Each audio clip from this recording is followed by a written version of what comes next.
Good evening, everyone. Welcome back to our Centennial Speaker Series. Thanks for joining us for the second part of this three-part series, Hidden in Plain Sight, about how to save active investment management. My name is Donna Rapiccioli, and I have the honor of serving as the Dean of the Gabelli School of Business. Thank you so much, Dean, for having us here and having us back again. In our book, we talk about the flywheel in investment management. And one of the things we talk about is the lack of female role models at the top. And that means it's very difficult for us to recruit more women into finance. If we can't recruit women into finance, we can't retain them. If we can't retain them, we can't promote them. And if we can't promote them, we don't have more female role models at the top. So it's against that backdrop that I am very fortunate to announce our three panelists here.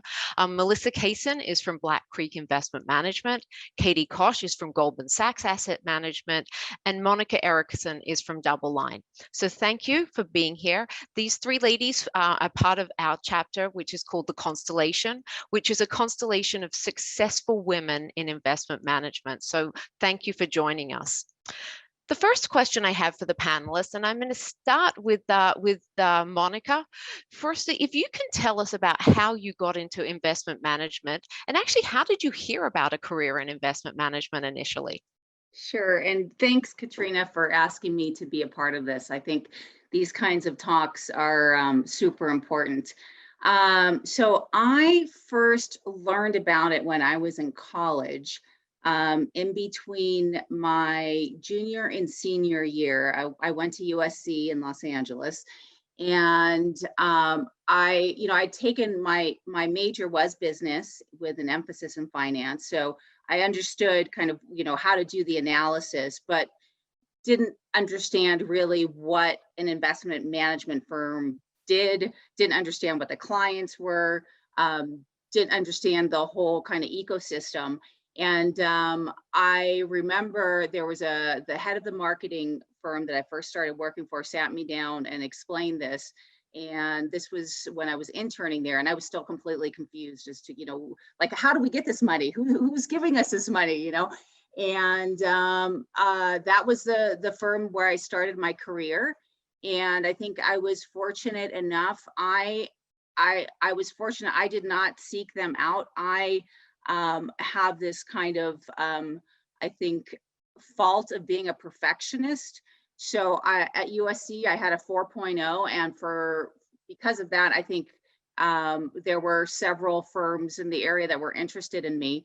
And I just started my career at this firm, Froley Reevy, and that was that. And I was there for 15 years as an analyst doing convertible securities. Monica, I don't want to completely put you on the spot here, but I know you've been a PM for a longer period of time, but you're dealing with a different asset class. Do you have some different advice in terms of what helped you make that transition to portfolio manager, or just recommendations and thoughts? Yeah, well, I think it's doing the work to get there. So I was an analyst for over 20 years before I was a portfolio manager. And I think it really honing your skills as an analyst, understanding what you need to do as an analyst is really critical. You bring that. That's I can empathize with the analyst now because I was there for 20 years, and I really rely on them. And so my asset class, I run our investment grade corporate fixed income effort at DoubleLine, and the portfolios that I run are investment grade corporate portfolios. And so it's a little bit different from a portfolio management standpoint. I am looking at the overall portfolio, and it's much more kind of macro decisions, deciding where I want to be on the curve, what kind of sectors I want to be overweight and underweight. And then I really rely on the analysts to say, I should be owning, Apple over IBM or specific credit. But I think it's really critical to do the work to get there. And then the way that it happened for me is I was just at the right place at the right time. The woman that I was working for, Bonnie Baja at DoubleLine, was a portfolio manager, and then she was pulled in a bunch of different directions and needed someone to step in and I happened to be there, and I had the skill set to do it, and that's how my path happened to be to get into portfolio management, which I love now. It's such a fun job. Monica, what is the best career advice you've received during your career? The best career advice. That is a good question. I think to take risks, and I think that I was not very good at that. I know early on, I mentioned I started my career at this firm, Froley Reevy, doing convertible securities. And when I was there, they offered me a chance to be a portfolio manager, and I was terrified of the job. I was terrified of having to speak to clients, and so I turned it down.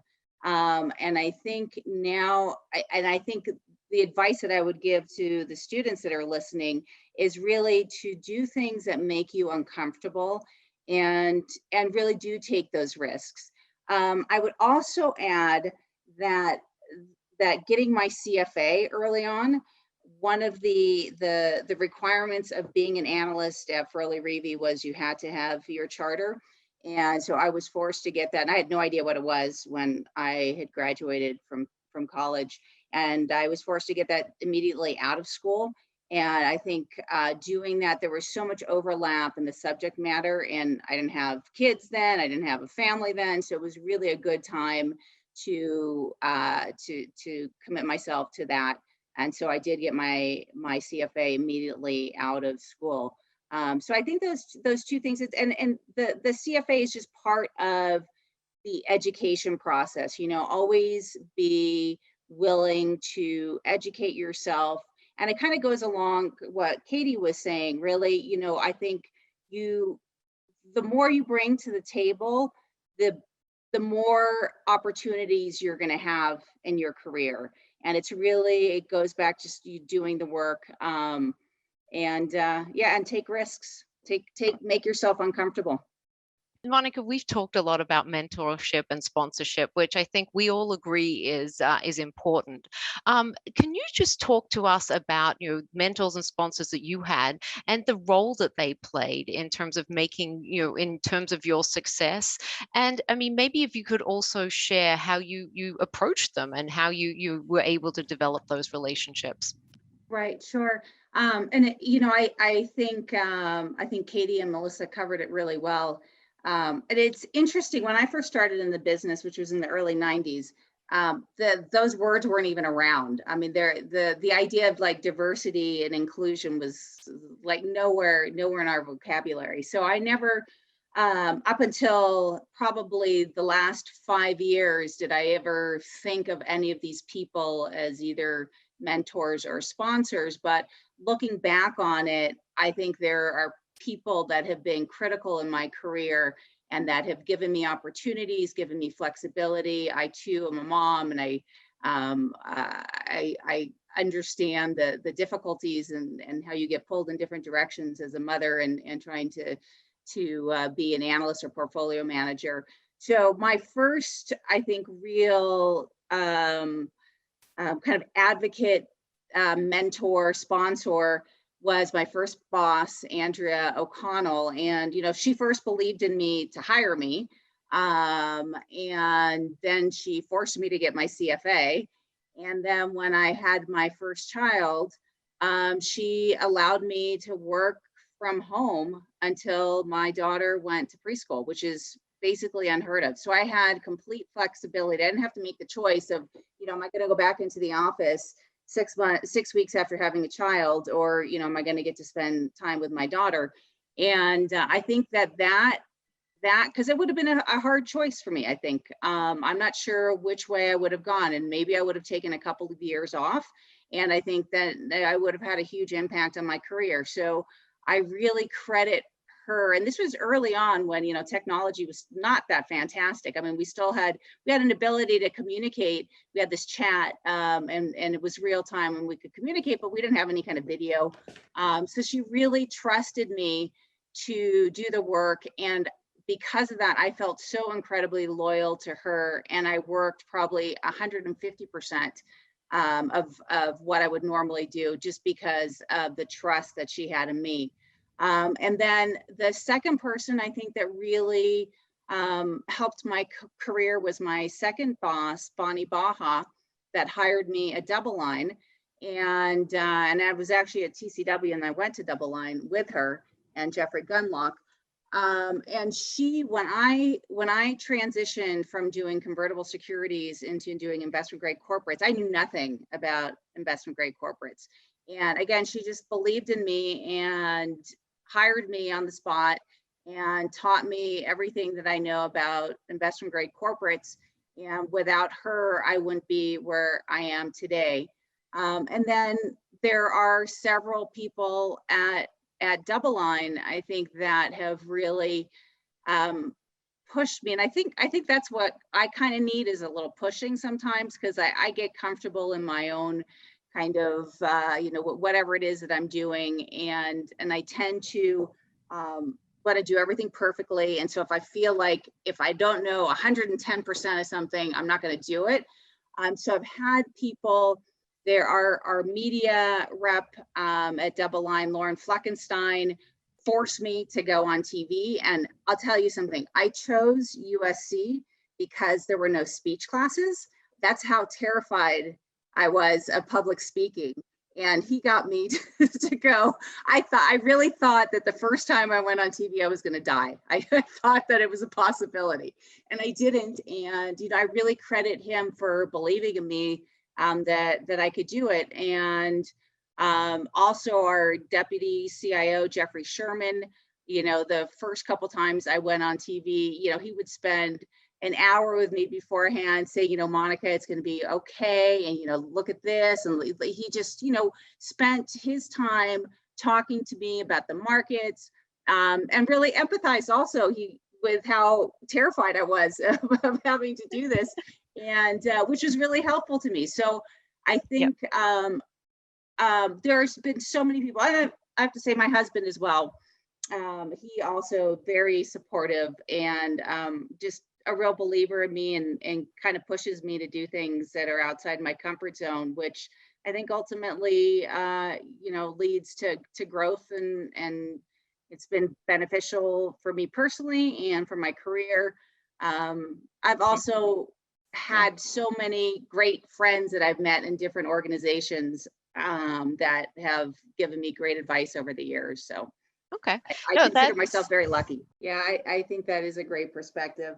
When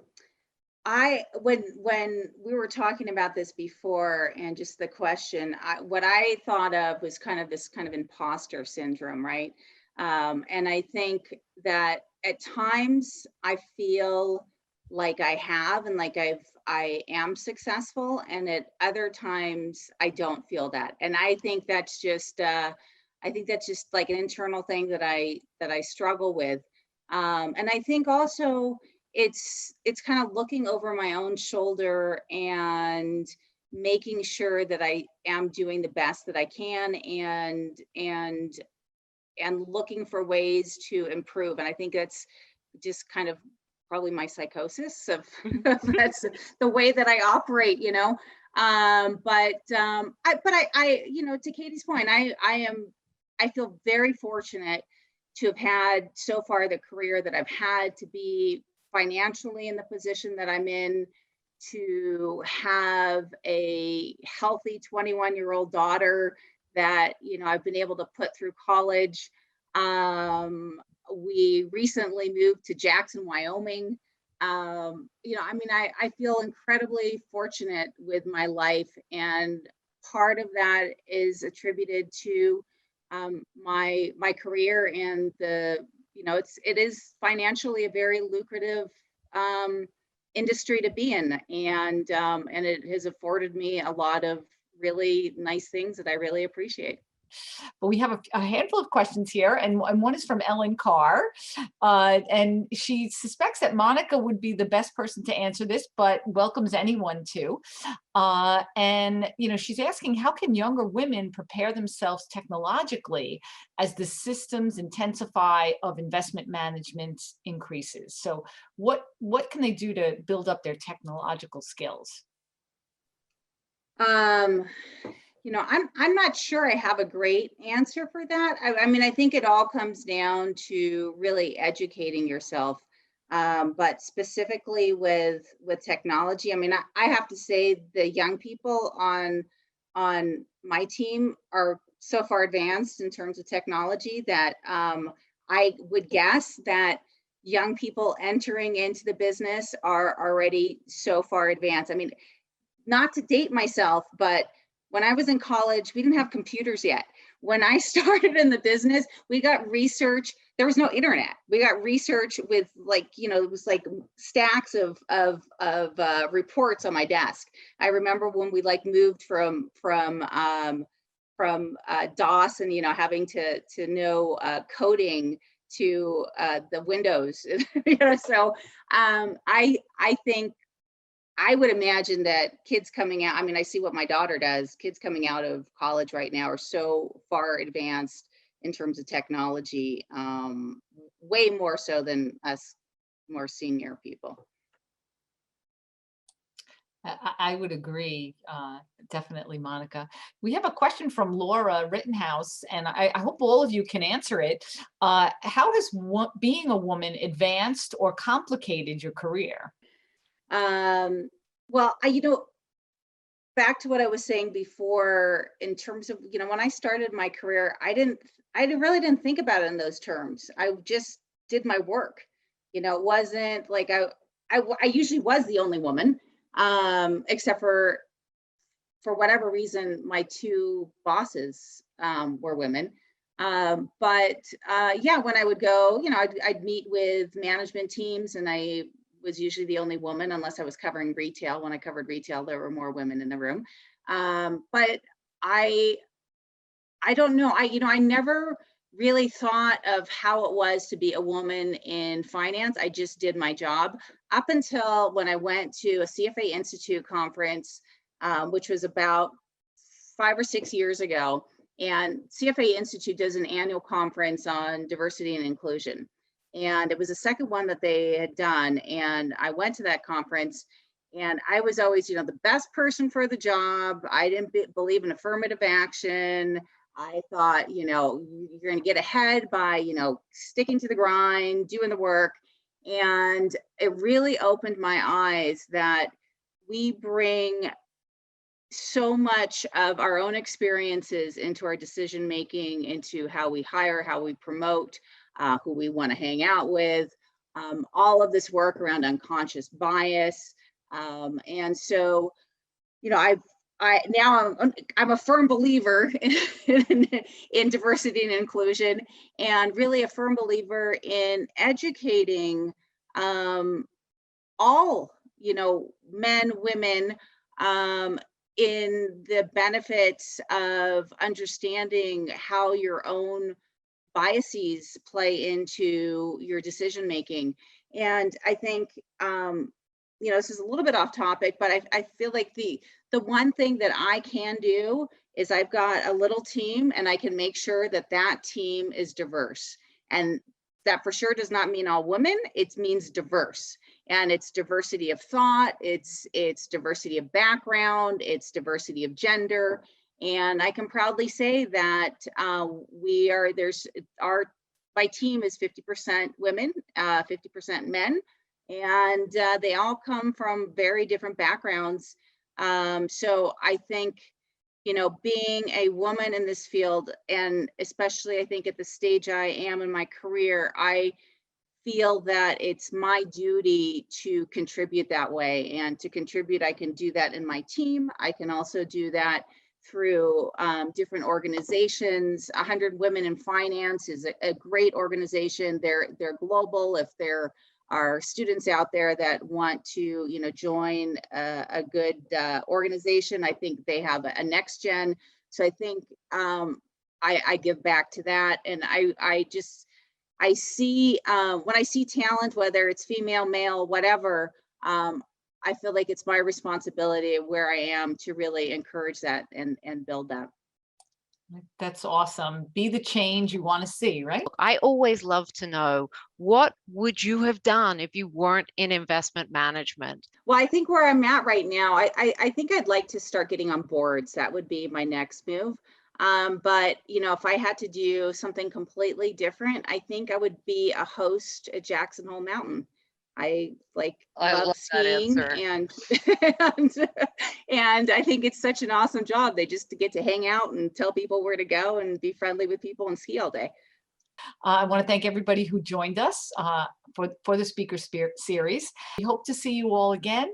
Thank you and have a wonderful evening.